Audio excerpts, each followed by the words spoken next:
Hello and welcome back to another video. Today we're going to be continuing to track a few systems, the Clipper system in the Northeast that'll be moving throughout today actually, and this next system that could impact parts of the Midwest. It's been kind of going back and forth, so we're going to take a deep dive into that today. So if you like this video, make sure to like, comment, subscribe, and hit the bell. So first we're going to go over the National Weather Service page, then we're going to move on to today's topic, and then we're going on to your forecast in depth. So let's start here with the National Weather Service. Most notable things are the fire risk in the southwest.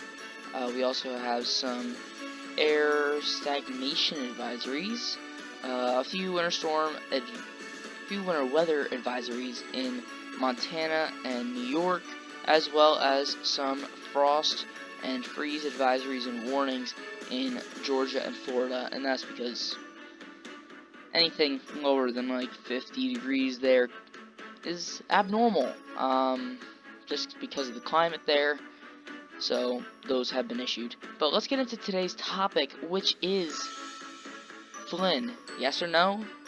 What's going on here? So let's take a look at pivotal weather. So I have the GFS pulled up right now, and we're going to go in depth into this storm. So after the Clipper system, which we'll talk about in your forecast in depth, we have this low pressure right here. This is the one that we're going to be tracking.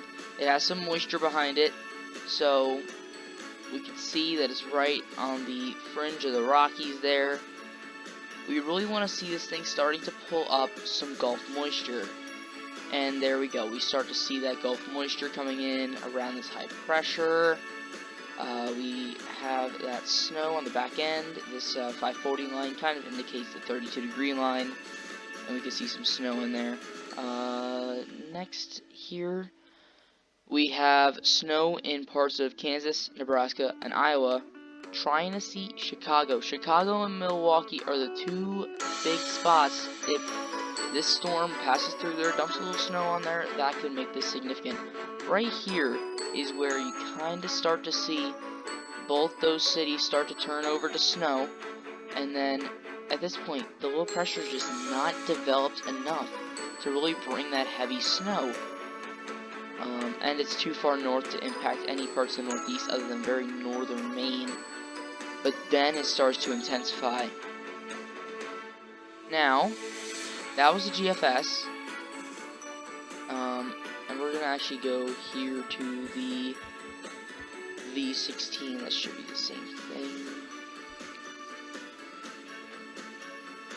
Yeah, it's about the same thing, but really not. Then you have this next system here. That's a little bit more significant right now, but still not really for sure. But we're gonna look at the European because it takes a much different take on the next couple of systems here. So European model. What is going on here? Clicked the wrong one. That's why. Alright, so we're going to scroll through here. Alright, so we have that Clipper system in the Northeast. Alright, low pressure right in here. Start to get that cool air on the back side. That continues to move on. We start to see some mix here in the Chicago-Milwaukee area. Then as this low pressure moves on, it strengthens just a little bit. We start to see some heavier snowfall north of that mix line. Then we start to see Chicago and Milwaukee still in mix, but just on the edge there. Then as the low pressure passes by, Milwaukee, yes, Chicago, maybe. Then on the back side, of course, both of these systems would have a cooler side, but it taps into Chicago a little bit. Northeast, really not much. Very northern tier of the Northeast as this low pressure moves off. But it does have something possibly building here with a possible nor'easter trying to form there. Then we have the next system. We have a low pressure down here. Now, this low pressure could go up the coastline, it can go inland, or it can just head on out to sea. So this tries to take that inland route, but then it comes out to shore. Now here we have possible nor'easter, doesn't seem too strong, 991 there, but it would be dropping at that point. But this would be Monday. Oh, that would be Thursday. That would be the 17th. So that is a while out. So we really have to focus on this next storm system here. This will be taking place from Thursday, which would be the 10th, and then through probably the 14th, and then that possible nor'easter trying to form there, that's probably the 15th, 16th. So next week we have a lot to talk about, but with that, let's head on to your forecast in depth. So we are going to head on over to the NAM 3-kilometer model, and let's start off with the eastern region. So in the east, the south stays dry, the northeast gets a little bit of action here with this little clipper system moving through, and snow can get as far south as New York, but the main area for this clipper system to be impactful would be interior New York, closer to the Great Lakes. But that tries to kind of circulate a little bit, that low pressure forming there, very weak. Then we get this clipper system into Minnesota. That's going to be a mostly Canadian storm, and then we have this next system starting to form there. Let's talk some temperatures here. So for your low temperatures. Alright, so northeast, all the way down through the Appalachians, below freezing. The southeast could see 30s and 40s for lows. Parts of the south central region with that inflow of Gulf air could see 40s and 50s for lows. Most of the Great Lakes region seeing below freezing, or at least near freezing temperatures for lows. Now, for your high temperatures, we could see that the northeast and the Great Lakes regions see pretty much 20s, 30s, and 40s. Once you get down into the south central part of the country, you start to see those 70s, but most of the south and the southeast is in those 50s and 60s, Texas being that one area with the 70s. So let's move on here to the west, where we actually have some action going on there. So in the west, we're going to go back here.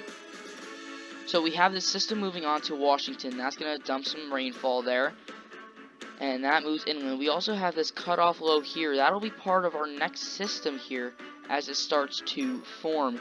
Some snowfall moving into parts of the Rockies, not very substantial, but still there. Now we have this next system forming. You can see that low pressure in the Rockies, bringing some snowfall to Colorado and New Mexico, as well as that leading area there with rainfall. Another little band of rainfall moving into the west coast, maybe some snowfall in the Cascades, maybe some in the Sierra Nevadas, but the southwest in general doesn't get that much precipitation from this, maybe a little bit, but still parts that will be very dry. So let's look at total accumulated precipitation. You can see the northwest could see up to 2 inches, maybe even more so in the higher elevations.